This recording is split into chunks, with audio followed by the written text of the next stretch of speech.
हम 1000 साल गुलाम रहे और हम कल भविष्य में किसी भी दिन गुलाम फिर हो सकते हैं। हमारे सारे उपाय ऐसे हैं कि हम किसी भी दिन गुलाम हो सकते हैं। लेनिन ने 1920 में एक घोषणा की थी मॉस्को में कि कम्युनिज्म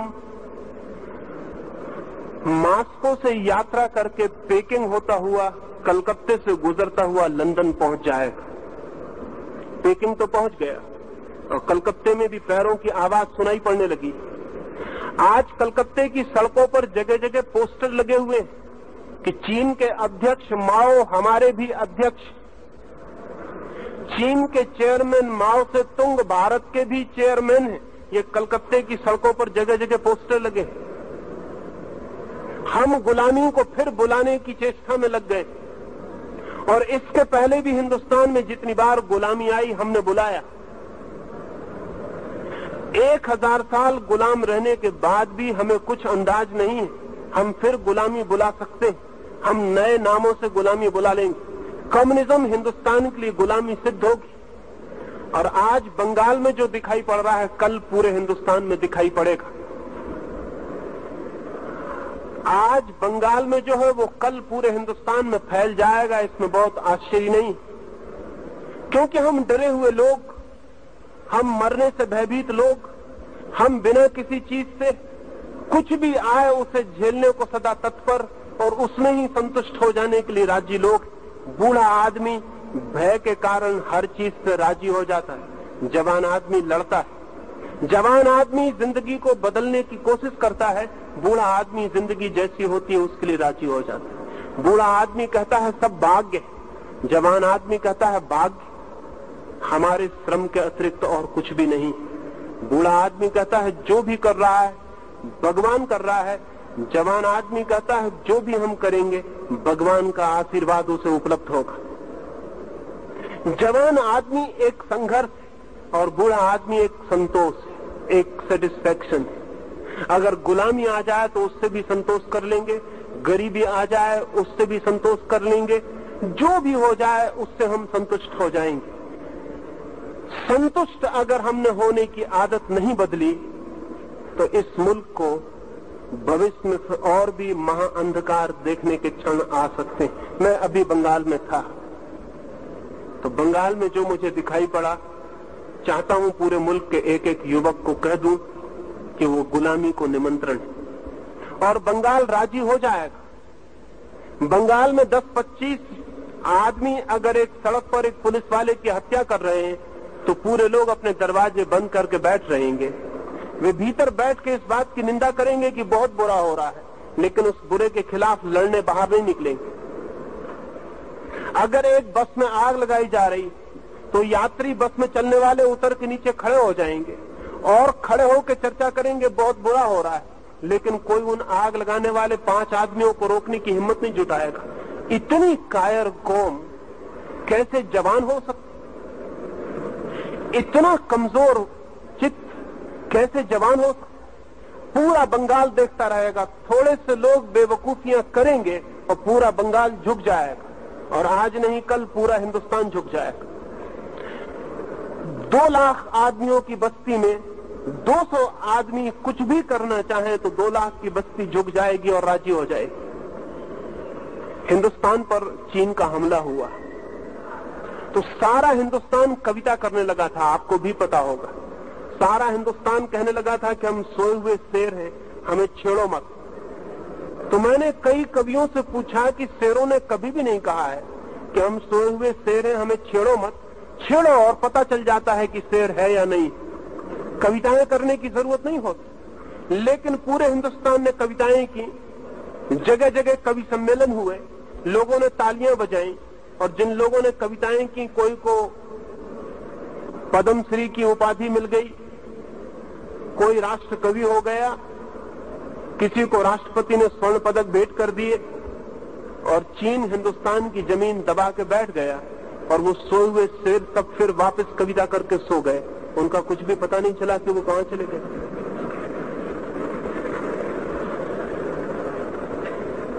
लाखों मील की जमीन में चीन ने कब्जा कर लिया तो हिंदुस्तान के नेताओं ने बाद में कहना शुरू किया कि वो जमीन बेकार थी। वो जमीन किसी काम की ही न थी, उसमें घास भी पैदा नहीं होता था। अगर वो जमीन बेकार थी तो फिर जवानों को लड़ाना बेकार, पहले ही जमीन छोड़ देनी थी। और अगर जमीन पर घास भी नहीं उगती थी तो उसके लिए लड़ने की कोई जरूरत नहीं थी। तो मैं उन नेताओं से कहता हूं कि अभी भी देश में जितनी जमीन और बेकार हो उसे चुपचाप दूसरों को दे देना चाहिए, ताकि कोई झंझट ना हो, कोई झगड़ा ना हो। ये जो हमारा चित्त है, इस चित्त को मैं बूढ़ा, ओल्ड माइंड, बूढ़ा चित्त कहता हूं। ये बूढ़ा चित्त हर चीज में संतोष खोज लेता है। इस बूढ़े चित्त को तोड़ना पड़ेगा। अतीत की तरफ देखना बंद करना पड़ेगा, भविष्य की योजना बनानी होगी, संतोष छोड़ना पड़ेगा। एक निर्माण की असंतोषकारी ज्वाला चाहिए, एक सृजन की आग चाहिए।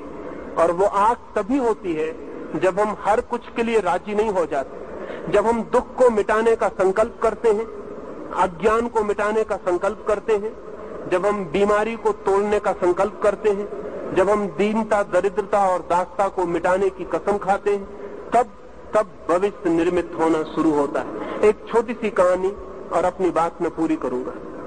मैंने सुना है जापान में एक छोटे से राज्य पर हमला हो गया, बहुत छोटा राज्य, और बड़े राज्य ने हमला किया। उसका सेनापति घबरा गया और उसने अपने सम्राट को जाकर कहा कि मैं लड़ने पर नहीं जा सकूंगा, सेनाएं कम है, साधन कम है, हार निश्चित, इसलिए व्यर्थ अपने सैनिकों को कटवाने की कोई जरूरत नहीं है, हार स्वीकार कर ले। उस सम्राट ने कहा कि मैं तुम्हें समझता था कि तुम एक बहादुर आदमी हो, जवान हो, तुम इतने बूढ़े साबित हुए। लेकिन जब सेनापति ने तलवार नीचे रख दी तो सम्राट भी बहुत घबराया। गांव में एक फकीर था, सम्राट उसके पास गया। जब भी कभी मुसीबत पड़ी थी उस फकीर से सलाह लेने वो गया। उस फकीर ने कहा कि इस सेनापति को फौरन कारागृह में डाल दो, क्योंकि इसकी ये बात कि हार निश्चित है, हार को निश्चित कर देगी। आदमी जो सोच लेता है वो हो जाता है, और जब सेनापति कहेगा हार निश्चित है तो सैनिक क्या करेंगे? उनकी हार तो बिल्कुल निश्चित हो जाएगी। इसे कारागृह में डाल दो, कल सुबह मैं सेनापति बनकर आपकी सेनाओं को युद्ध के मैदान पर ले जाऊंगा। राजा बहुत घबराया, क्योंकि सेनापति योग्य था, युद्धों का अनुभवी था, वो डर गया। और फकीर जिसे तलवार पकड़ने का भी कोई पता नहीं था, जो कभी घोड़े पर भी नहीं बैठा था, वो युद्ध के मैदान पर क्या करेगा? लेकिन कोई उपाय न था और राजा को राजी होना पड़ा। वो फकीर सेनाओं को लेकर युद्ध के मैदान पर चल पड़ा। राज्य की सीमा पर नदी को पार करने के पहले उस पार दुश्मन के पड़ाव थे। उस सेनापति ने मंदिर के निकट रुककर अपने सिपाहियों को कहा कि मैं जरा मंदिर के देवता को पूछ लूं कि हमारी हार होगी कि जीत। उन सैनिकों ने कहा देवता कैसे बताएगा और देवता की भाषा हम कैसे समझेंगे? उस फकीर ने कहा भाषा समझने का उपाय मेरे पास। उसने खीसे से चमकता हुआ सोने का रुपया निकाला, आकाश की तरफ फेंका और मंदिर के देवता से कहा कि अगर हमारी जीत होती हो तो सिक्का सीधा गिरे और अगर हार होती हो तो उल्टा गिरे। सैनिकों की सांसें रुक गईं, जीवन मरण का सवाल था। वो रुपया नीचे गिरा, वो सीधा गिरा। उस फकीर ने कहा तुम फिक्र छोड़ दो, हार का अब कोई उपाय नहीं है। हम हारना भी चाहें तो अब हार नहीं सकते, परमात्मा साथ है। सिक्के को खीसे में रखते हुए युद्ध में कूद पड़े। 8 दिन बाद अपने से बहुत बड़ी फौजों को जीतकर वे वापस लौटे। उस मंदिर के पास से गुजरते थे तो सैनिकों ने फकीर को याद दिलाई कि परमात्मा को कम से कम धन्यवाद तो दे दे, जिस परमात्मा ने हमें जिताया। उस फकीर ने कहा परमात्मा का इससे कोई भी संबंध नहीं है, आगे बढ़ो। उन सैनिकों ने कहा आप भूल गए, मालूम होता युद्ध की विजय के नशे में मालूम होता है धन्यवाद का भी ख्याल नहीं। तो उस फकीर ने कहा तुम पूछते ही हो तो मैं तुम्हें राज बता देता हूँ। उसने रुपया निकाल कर दे दिया। वो सिक्का दोनों तरफ सीधा था, उसमें कोई उल्टा हिस्सा नहीं था। वे सैनिक जीते क्योंकि जीत का ख्याल निश्चित हो गया। विचार अंततः वस्तुएं बन जाते हैं, विचार अंततः घटनाएं बन जाते हैं। एडिंगटन का एक बहुत प्रसिद्ध वचन है, things are thoughts and thoughts are things. जिसे हम वस्तु कहते हैं वो भी विचार है, और जिसे हम विचार कहते हैं वो भी कल वस्तु बन सकता है। जिसे हम जिंदगी कहते हैं वो कल किए गए विचारों का परिणाम है। जिसे हम आज कहते हैं वो कल के विचारों का निष्कर्ष, और कल जो होगा वो आज के विचारों का परिणाम होगा। मैं भारत को जवान देखना चाहता हूं, लेकिन भारत के मन को बदलना पड़ेगा तो ही भारत जवान हो सकता है।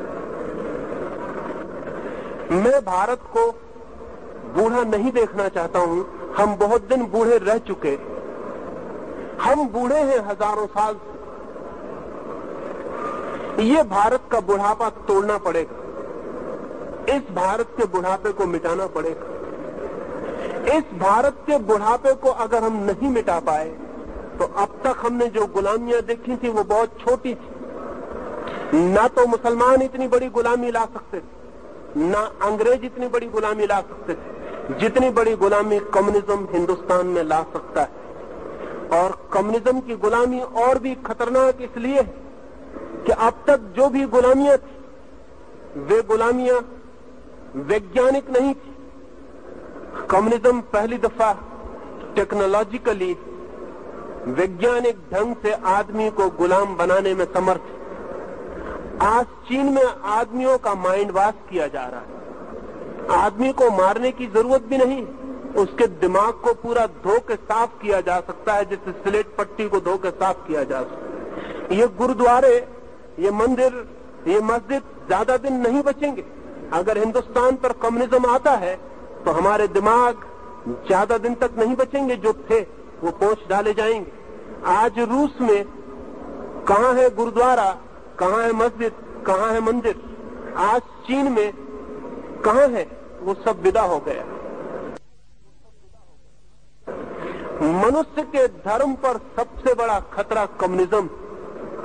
अभी मैं आ रहा था तो आपके प्रिंसिपल ने मुझे कहा कि आप धर्म के खिलाफ कुछ मत बोल देना। मैं बहुत हैरान हुआ। मैं बहुत हैरान हुआ कि अगर एक धार्मिक व्यक्ति धर्म के खिलाफ कुछ बोलेगा तो फिर धर्म के पक्ष में कौन बोलेगा? पर उनके भय से मुझे लगा कि धर्म कहीं इतना कमजोर हो गया है कि अपने खिलाफ बोली गई बातों का जवाब देने में भी ताकतवर नहीं मालूम पड़ता है, इसलिए इतना डर है भीतर। लेकिन इतना डर के धर्म बचेगा नहीं। डरा हुआ धर्म कैसे बचेगा? डरा हुआ धर्म नहीं बच सकता। उन्होंने मुझसे कहा कि आप किन्हीं शास्त्रों के खिलाफ कुछ मत बोल देना। जिसके खिलाफ बोला जा सकता है वो शास्त्र ही नहीं है, जिसके खिलाफ नहीं बोला जा सकता वही शास्त्र। और जिसके खिलाफ बोले जाने में डर मालूम पड़ता है वो कमजोर है, वो सत्य नहीं हो सकता। जिसके खिलाफ सारी दुनिया बोलती हो तो भी जिसका रत्ती भर ना टूटता हो वही सत्य है। उतना ही बच जाए तो काफी है, बाकी कचरे को बचाने की कोई जरूरत भी नहीं है। लेकिन हम भयभीत, हम बहुत डरे हुए, और इतने डरे हुए लोग धर्म को और शास्त्र को बचा सकेंगे ये मुझे संभव नहीं दिखाई पड़ता।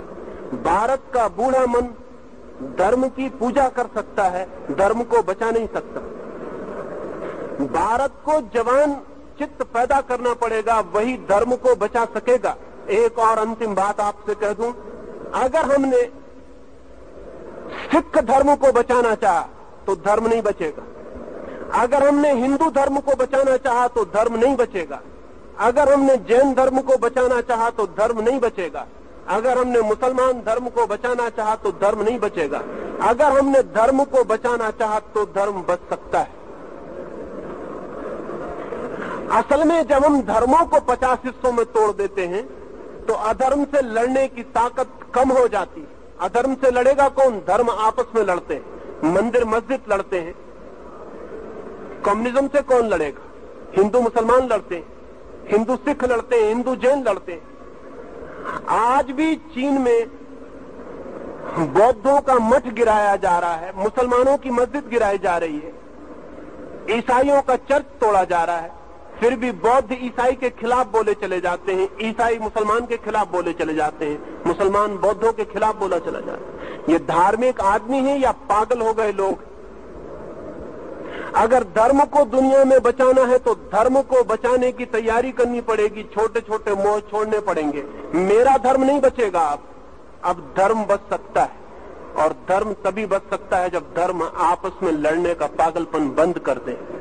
अन्यथा धर्म आपस में लड़ते हैं, और अधर्म की तो कोई लड़ाई अधर्म से नहीं होती। ये कितने मजे की बात कि दुनिया में धर्म 350 और अधर्म 1। अधर्म का कोई विभाजन नहीं है, और धर्म के इतने विभाजन। विभाजित धर्म बच नहीं सकेगा, अविभाजित धर्म बच सकता है। चाहे हिंदू हो, चाहे सिख, चाहे मुसलमान, चाहे जैन। अगर हम धर्म को बचाना चाहते हो तो कम्युनिज्म से टक्कर ली जा सकती, और अगर हमने अपने छोटे छोटे धर्मों को बचाने की कोशिश की तो ये सब डूब जाएंगे और अधर्म जीतेगा। अगर हम सत्य को बचाना चाहते हो तो हमें मेरे का आग्रह छोड़ देना चाहिए। अगर हम सत्य को बचाना चाहते हो तो हमें छोटी छोटी दीवारों का मोह छोड़ देना चाहिए, लेकिन वो मोह हमारा नहीं छूटता। बूढ़े मन के मोह बड़ी मुश्किल से छूटते। इसलिए मैंने ये थोड़ी सी बातें कही। भारत का चित्त यदि जवान हो सके तो भारत के लिए एक स्वर्णमय भविष्य पैदा किया जा सकता है। अगर भारत का चित्त बूढ़ा रहा तो भविष्य एक मरघट होगा, एक कब्रिस्तान होगा। भविष्य एक जीवित जीवन नहीं हो सकता है। मैंने ये थोड़ी सी बातें कही। मेरी बातों को मान लेना जरूरी नहीं है, क्योंकि केवल वे ही लोग अपनी बातों को मानने पर जोर देते हैं जिनकी बातें कमजोर होती हैं। मैं आपको सिर्फ इतना ही कहूंगा कि मेरी बातों को सोचना।